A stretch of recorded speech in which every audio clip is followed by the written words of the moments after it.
Hi, this is Eric at Frog Valley Tropical Fruit Farm, and this is Florida Natural Farm. I'm just gonna go around and look at tropical fruit trees that have fruit like black sapote and some other things. I'm gonna talk a little bit about our inputs.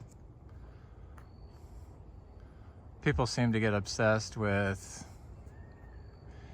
nutrient pollution and stuff like that, and the state of Florida has undertaken the hard job of trying to limit nutrient pollution in the Indian River Lagoon watershed, which is what we're in. We're in Indian River County, because it's so polluted. I commend them for doing it, but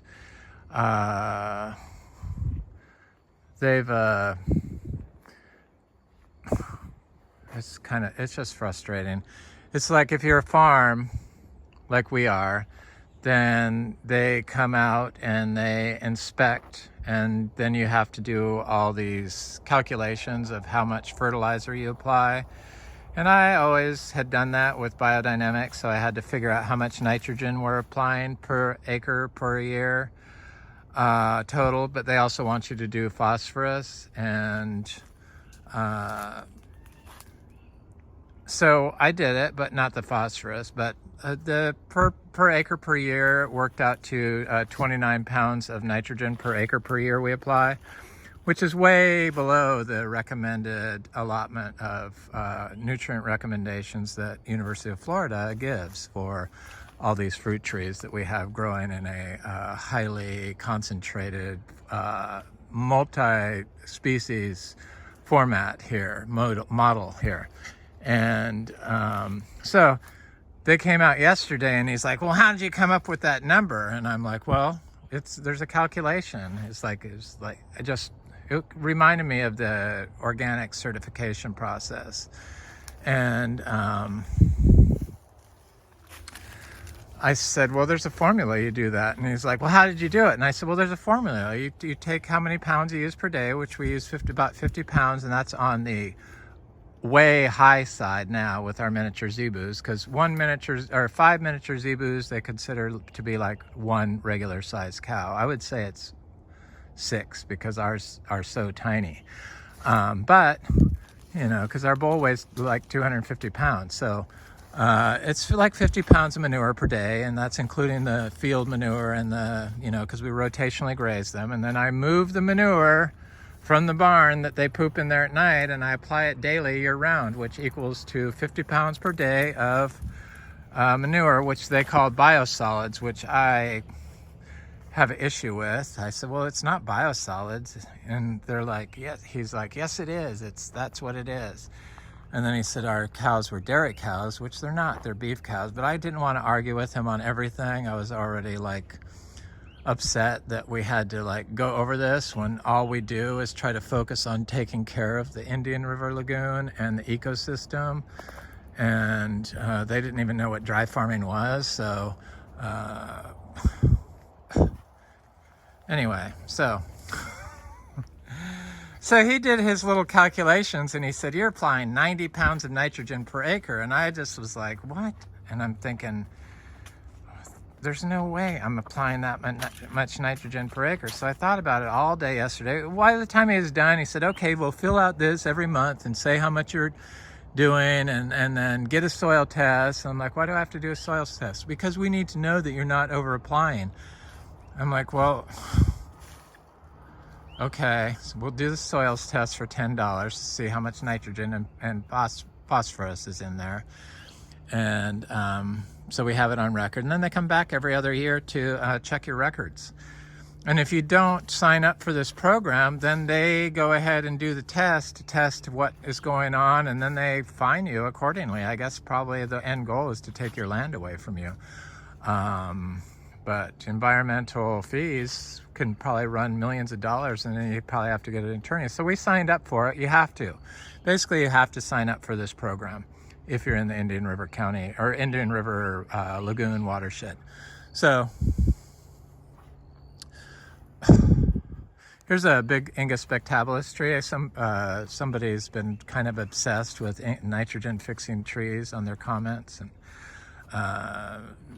they seem to think that that's like a silver bullet on making things grow, and nitrogen is the only thing needed, kind of. I mean, that's kind of what I get from their comments. But I planted this Garcinia dulcis at the same time with the seed of this Inga spectabilis tree, and it never sped up growth. I plant trees next to nitrogen fixers all the time, and they don't grow any faster. I'll show you Garcinia dulcis that I planted in full sun, not adjacent to a nitrogen fixing tree. I've gone over this before, but some people miss the videos, and I do so many videos, it's hard to like get your knowledge on it. So back to the state inspection for nutrient loads. So today I went and I'm like, well, let me figure out how much pounds of nitrogen we are applying, or how many pounds of biosolids, which biosolids is not allowed to be used as a input if you're organic certified. So for them to call it biosolids, I guess technically it can be a biosolids cow manure, but it's not. And if you say you're using biosolids in organic farming, then you cannot be certified. So I don't know. It's just the state's a little bit behind on their. It's like one form for everything. So they had never been to a farm like this before. So, or he hadn't. And look at the fungi. Since we got some rain, I guess that's not fungi. What is this? Looks like it's a stake for my my irrigation that we had put in. There's an on-off switch right here. I was looking for this Garcinia dulcis right here. Much bigger than that other one. Planted in full sun.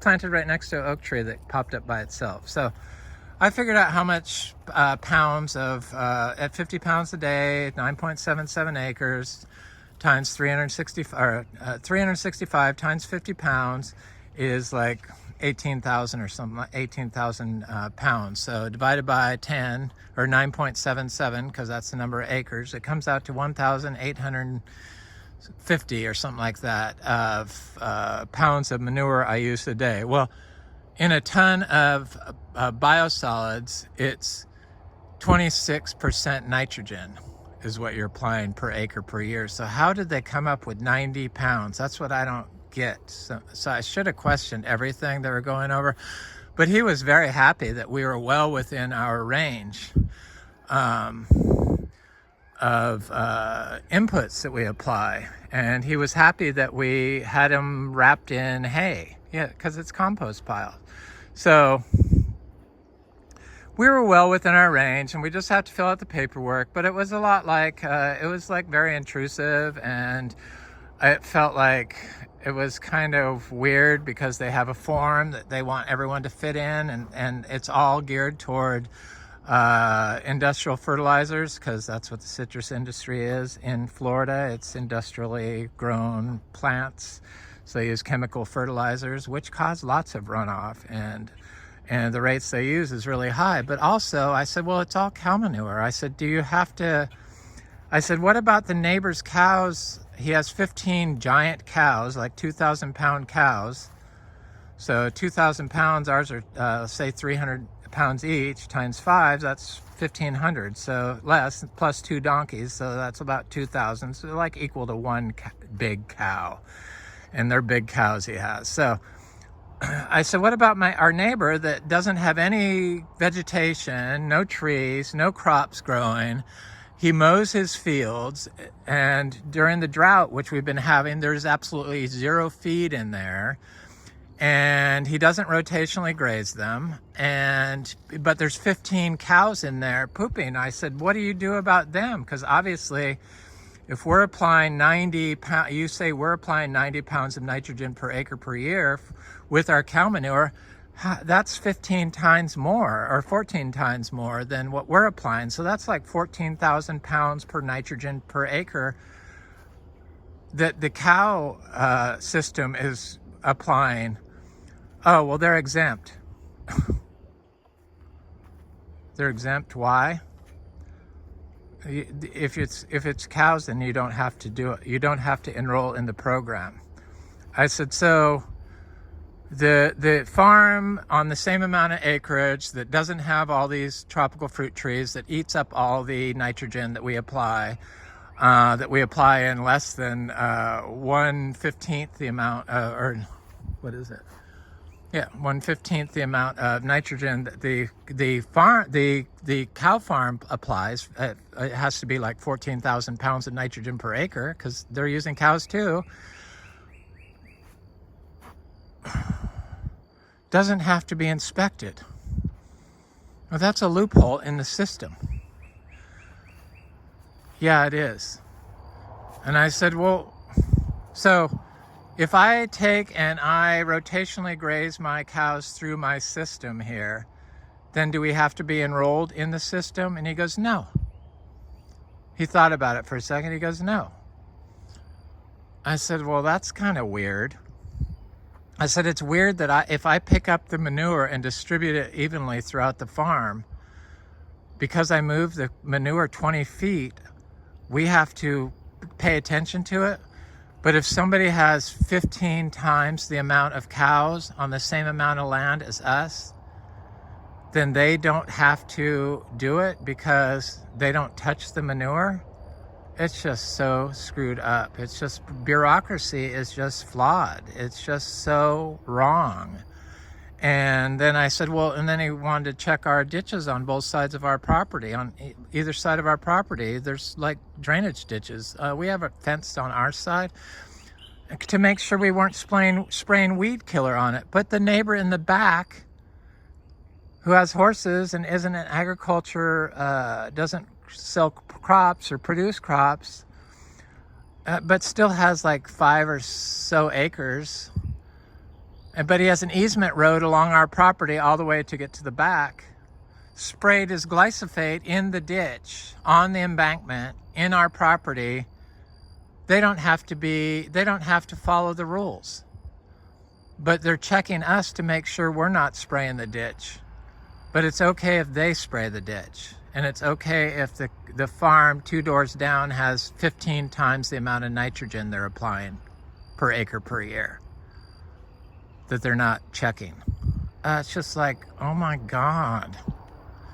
Just shows what's so screwed up with bureaucracy. It's just, I don't know, it just really bothered me. I started thinking about it because when he said we were applying 90 pounds of nitrogen, I'm like, how, that's impossible. How could the Biodynamic Association be so off? They weren't. I checked. I don't know what he was doing, but I think he wanted to prove a point that I was wrong on something. And that's why he said we were applying 90 pounds. And I just didn't check it because I couldn't argue everything because he was already saying, well, this is based on science. And I'm like, yeah, the science has moved past you on biological farming has moved past industrial farming. So I was like, he was like, yeah, you're right. But if you don't even know what dry farming is when you come here, then you obviously are not that science knowledgeable. That's just how I feel. He was like a paper pusher. He was a nice guy. He's from Vero Beach. So look at my Theobroma bicolor. It's looking good. Here's one here. I'm hoping the other 3 seeds pop up. This one's popped up, but it's coming around. I'm very excited about that. I'm looking for my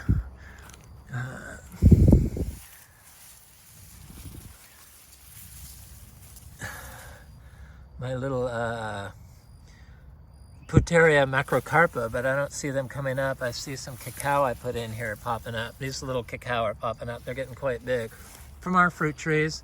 The farm was very impressed by our farm, and he was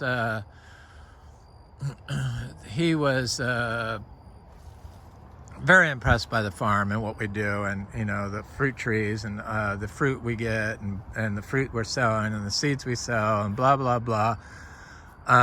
So overall it was okay. I mean, we were not in violation of the state's recommendations or the state's demands to limit our nutrient source, but guaranteed that cow farm 2 doors down is. and they're not even they don't even have to enroll in it. So since most properties are not farms, they're farms, but they're just family farms, and they don't have to enroll in it either. So they're not a commercial operation. It's just, I don't know. It just makes me really want to like stop having this farm more so now, and just like move and just do my cows, because it's just, I don't know. It's frustrating. It's frustrating when everything you do is to try to help Florida, and people don't see it that way. He saw it that way, but technically we're part of the problem. Whereas if we just let our cows run through here, we don't even need, we have a free pass. So I thought about just putting the cows through here, because we could just get a waiver that way, or not a waiver, but we just don't even need to be in the program. So they don't have to come here. They don't have to inspect us.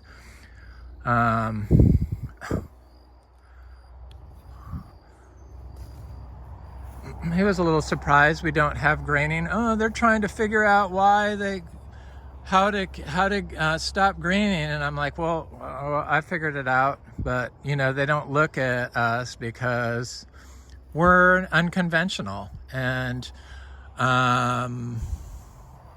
even though we grow 14 different types of citrus from seed, because we don't fit into any mold, we are not part of the solution on a bureaucratic level.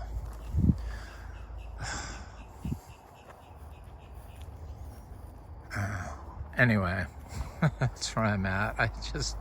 I almost didn't feel like making a video or making videos anymore. I was just like so disgusted and with humanity in general, and the stupidity of the over homogenization of everything, to everything fits into one box.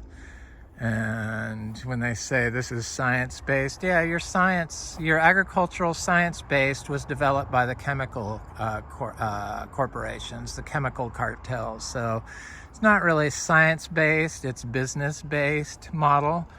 And the cow industry has a waiver. Obviously, they have a strong lobby, so they got exempt from having to comply with the nutrient pollution problem, even though everyone, it seems, know that, or tries to blame. I don't think cows are the problem. I think it's the way they're managed. So too many cows, 15 large cows not being rotationally grazed, I think is too much. If you rotationally graze them, it'd be totally different. But then you could have a lot of cows on there. But just the fact that there's no grass on their property, that it's like this basically. I mean, that's what their pastures look like. It doesn't look like this, or like our pastures, because they mow them, so they're compacted, so all the manure runs right off into the lagoon, into the ditches, and then the neighbors can spray their glyphosate into the ditch because they're a house, and so they're exempt. Well, everyone's a house, and then they don't even look at the septics. You know,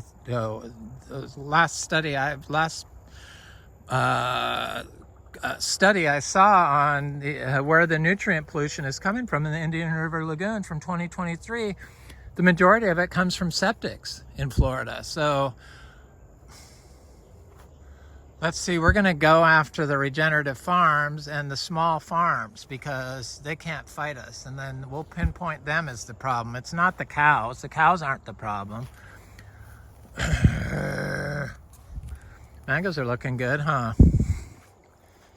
Anyway, it's on my mind. I had to talk about it so I could work through it and not be all stressed out over it. Here's a big, good-looking achachairu. I'm fairly certain that that tree is going to fruit soon.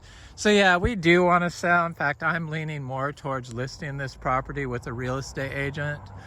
Um, I didn't like the organic certification process, and I certainly don't like the state nutrient runoff compliance process, because it's the same exact type situation. And even though it's very easy to stay in compliance because we only apply 29 pounds of nitrogen per acre, according to them it's 90, but if you do the math, 1,850 pounds of manure converts to 26 pounds of nitrogen. So I don't know where he got 90 pounds from, but it was from somewhere. But I just didn't want to argue with him. But all you have to do is look it up and do the math and figure it out yourself and see that there's no way. So I just didn't want to argue with him over it. And my partner was like, we're okay. So these black sapotes, he wanted to know if we had fruit. Yeah, we have black sapote fruit, but I'm waiting for him to ripen, because he lived in Vero, and black sapotes are looking good. We got about an inch of rain yesterday night, about 2 in the morning, and we needed it because everything was looking very haggard and a little scary, but we've been through it before. It seemed to green things up quite a bit and the trees look better. So, but yeah, we want to do the cows. I don't even know if it's going to be in Florida where we do them, but I guess it's just because of the Indian River Lagoon. So probably elsewhere in the state, it wouldn't be a problem. And cows have an exemption. So, I mean, really, if I wanted to alleviate the stress, I could just do the cross fencing in here and run my cows through the system, which was the plan all along. But just the whole process that we're in with them just has left a very distasteful feeling with me. And I don't know, I just didn't like it. I didn't like the fact that we have to fill out all this paperwork. Not a lot, but it's like, and it doesn't change because we keep our herd the same size. So it's not like it's growing or small and, or, bigger or whatever. But, I mean, 5 miniature cows, come on, dude. Anyway. And all these plants that eat up the nitrogen. So I had figured out how much nitrogen, I calculated in this front acre how much nitrogen was recommended by University of Florida, because I have all these different plants by the home garden system, and it was some astronomical number, like 500, more than 500 pounds of nitrogen per just for this acre. Just on bananas, I think is what it was. Didn't include all the mangoes and the ginger and the sugar apples and the atemoyas and all the other fruit trees we have growing in here. So it was kind of eye-opening to see what people do. But it seems like those people have exemptions. He did say that he went to another farm, a tropical fruit farm, 2 guys that were growing tropical fruit. It must be like St. Lucie County, or probably St. Lucie County. But a multi-species tropical fruit farm on the Indian River Lagoon watershed. And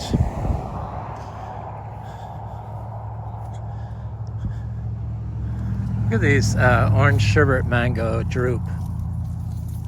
I mean, that is just crazy. That's way too much fruit. I need to thin that. It's gonna break the branch, definitely.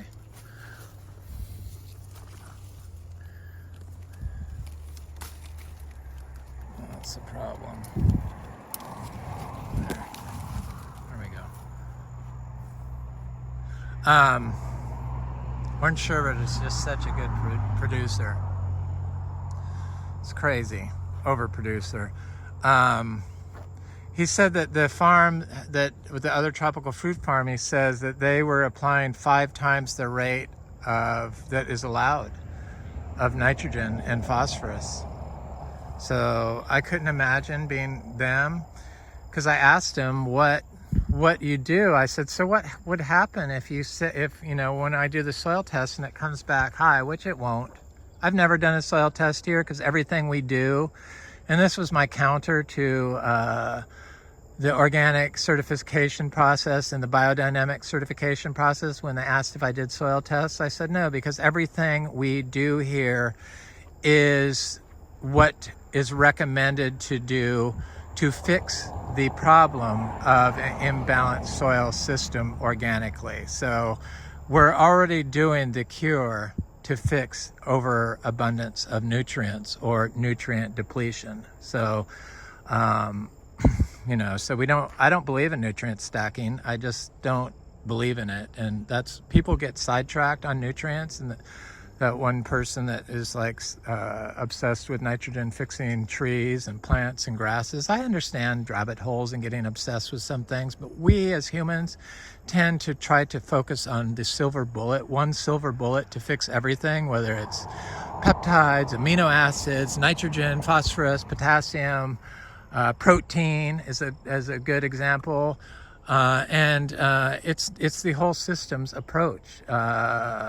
Nitrogen fixing plants are not going to provide all the nitrogen your plant needs. The nitrogen is in the air. You need the biology. If you don't have the biology and the home for the biology, which is this living root, this orchard floor, this totally connected system, then you're not going to ever have plants that are fixing nitrogen at their optimal range. And if you're applying non-organic nitrogen in the form of synthetic fertilizers, you need biology to convert that, first of all. But they also don't contain amino acids, and the amino acids are the building blocks of life. That's the protein that's missing in our food today. And it's also responsible for photosynthesis, nitrogen, carbon cycles in plants, and everything else. So if you're not applying a organic source like zebu manure, which is what we use, this is a dot mango, then you're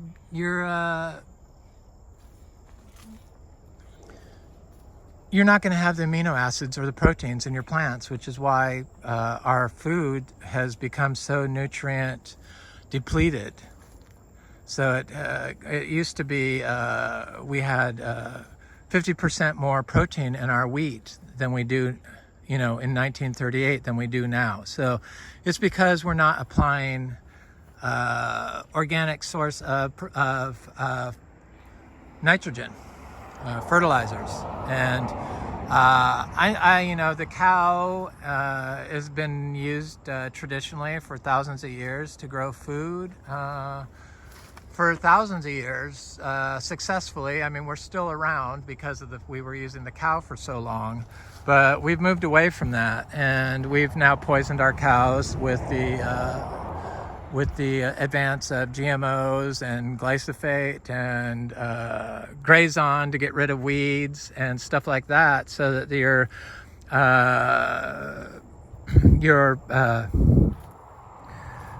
chromosomes, when you eat those plants, or when the tree takes up the pollutants, then their chromosomes get damaged, and our chromosomes get damaged from the pollutants.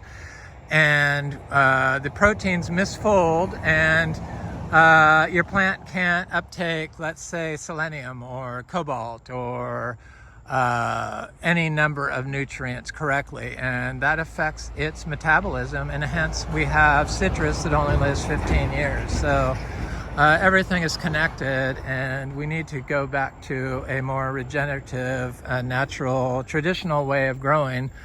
And stop being so dogmatic about our bureaucratic information at our schools. And our schools need to, I did see that University of Florida has started changing their recommendations. So I kudos to you, University of Florida. I know it's hard to make changes in real time when you're such a huge institution. It's just next to impossible, and plus the people that make the decisions are probably getting the biggest lunches from the chemical cartels. So I mean, not everyone does that, but you know darn well it happens a lot. Here's a longan tree.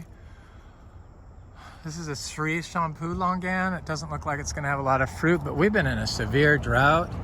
And this is a little tree. It looks like it's only going to have a couple of fruit this year. The tree's tiny. So yeah, it's made me really double down on wanting to sell now. That experience yesterday. I appreciate the state getting involved to try to fix the Indian River Lagoon, but if you're only looking at a couple of people, if you're not looking at the whole system, everyone, all the acreage around here and who's doing what, then you're never going to fix the problem. It's just pretending you're fixing it. Because the major polluters are the ones that are getting away with it because they know how to game the system. Just like people that don't pay any taxes. You got to pay taxes. How can our government run? So I believe that that's what they're going after. The small grower, so that they, because this land would be a lot more expensive if it was not zoned agriculture, because basically we don't have to pay any taxes for 9.5 acres here, or like I think it's like 9.27 acres is pretty much tax-free as zoned agriculture, because we use everything to grow crops and we sell food to the public. So we're small-time farm, but larger farms are able to game the system and get exemptions, and it's just ridiculous what they do to small-time farmers. Totally ridiculous. It's not so much having to do it, but it's the stress involved and then having to check everything that they say. And I just don't feel like it's my job to have to question every single thing they said. But when they said it was 90 pounds of nitrogen, when we're applying 1,850 pounds of what they call quote-unquote biosolids, our compost, and you can figure it out, and you look online, it's just 26 pounds, and I said I was applying 29 pounds, and then they're saying, no, you're applying 90 pounds, which I was like, how could everyone be so wrong? We're not biodynamic certified anymore, nor are we organic certified anymore, just so you know. This tree looks better. This took a couple days after the rain, or 2 days, to start looking a little more fluffy again. So it still has flowers on it. It's just been waiting for rain. This is a male Garcinia hambromiana tree. So yeah, we do want to sell. In fact, I'm thinking we are selling our beach house finally. So it was like my test garden I was going to use for to sell, have a tropical fruit stand. It's 2.5 acres on the Indian River Lagoon. That's why I'm concerned about the Indian River Lagoon. But we get so much slack from people on the Indian River Lagoon because we do the weedy approach with fruit trees there. And they all want it cleared and mowed like everyone else. But all the water runs right off, and then they all spray glyphosate. I've seen them, and the city was spraying it right on the lagoon side, not on the opposite side, but on the lagoon side. They were spraying the glyphosate last year. So it's just ridiculous, totally freaking ridiculous. So we finally are selling that. So we're going to do some things here to really tweak it out, make it look like super fancy. Everything is redone. The house is all redone. New septic, new pool, resurfacing, and paint inside and out, new electrics. We completely gutted it to the studs and had it rebuilt by a professional contractor. High-end finishes in the house. And then we have a new barn. And we have a new flow well, and we have a new house well, shallow house well, and basically everything was brand new. Like 6 years ago we did this. You can go on Zillow and look at it, but yeah, I'm very motivated to sell now. In fact, I'm thinking we want to sell. So some of these have ripened up, probably because of the drought. It's not right. Needed a couple days, because these are usually sweet.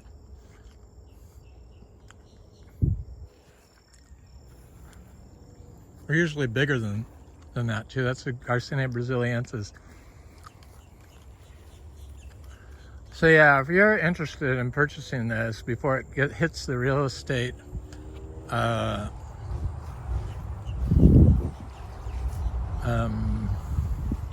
real estate agent, I'm not going to use my old real estate agent because I wasn't happy with them.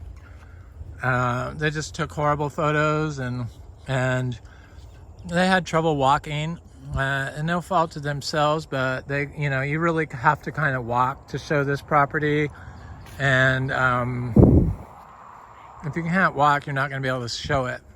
And sure, it's rude, but that's just a fact. So I'm gonna get a new agent if we don't sell it by ourselves, and we are gonna sell. We both decided. I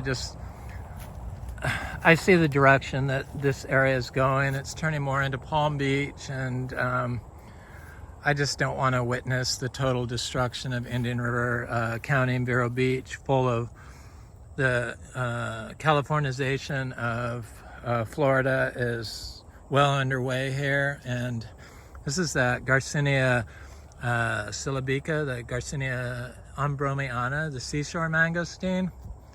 I can't wait to try this fruit, and I was very scared that the fruit was going to start dropping off because of the drought. All these leaves dropped off those trees because of the drought. This tree is completely a haggard because of the drought. So here's a nitrogen fixing tree, a guanacas tree, directly adjacent to this tree. And this is not robbing moisture from this tree. That's just not true. This tree always struggled, and this tree was put there to try to help it. And it doesn't help it a little bit. I mean, it's okay, but it was planted the same time as all of these. This is the only one with a nitrogen fixer. It did not speed up the growth. It didn't do anything. It's the whole system. You have to have an interconnected system. This was probably a ultra compacted spot because this was a lawn for 55 years. This tree is going to survive. It's going to be fine. I'm not worried about it. I care more about the Garcinias because we are a achachairu farm, and we grow 19 or 20 different types of Garcinias, from mangosteen, Garcinia mangostana, to achachairu, to ambromiana, to madruno, and I cannot wait to try this fruit. And it's the only one I haven't, or the latest one that I'm waiting to try. And I wanted to look at Jared at Weird Fruit Explorer to see their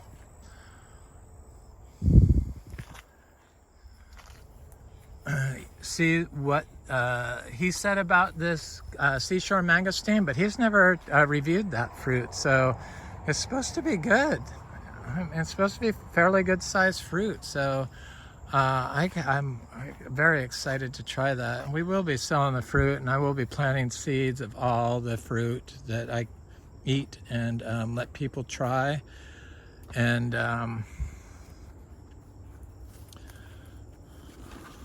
that's it. There's a little achachairu. The Garcinias seem unaffected by drought, so I'm kind of glad that that's what I focused on.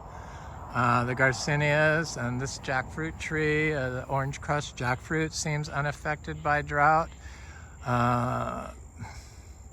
Was it the fact that I put all those, or tied my little bowl up to it for so long? Probably, because it seems to be the healthiest one of all of our jackfruit trees. This tree right here. I'm gonna go over here. Here's our Garcinia madruno. It's got so much fruit on it, it's still flowering, and that's a very expensive fruit, and the seeds are expensive. And I've planted so many of those seeds here. Yes, the stuff is coming up everywhere. This place can make a lot of money for the right person that wants to sell plants and have an online store. So Just gonna take the right person. Youth, that's what we needed. We needed kids to take it over, but we have no kids. So this is Orange Crush. It's got quite a bit of fruit on it. Got lots of flowers still. Some of the flowers, you know, are male flowers and just didn't survive, but still got new flowers coming out on it, and I could smell them, and I can't wait to try this particular jackfruit. It's supposed to be good also. Anyway, that's Eric. That's Eric. I'm Eric. And thankfully, I can remember who I am still. At Frog Valley Tropical Fruit Farm, and this is Florida Natural Farming. I hope you have an excellent day. Thank you for watching. Please comment, like, share, subscribe if you enjoy this content. Thanks again.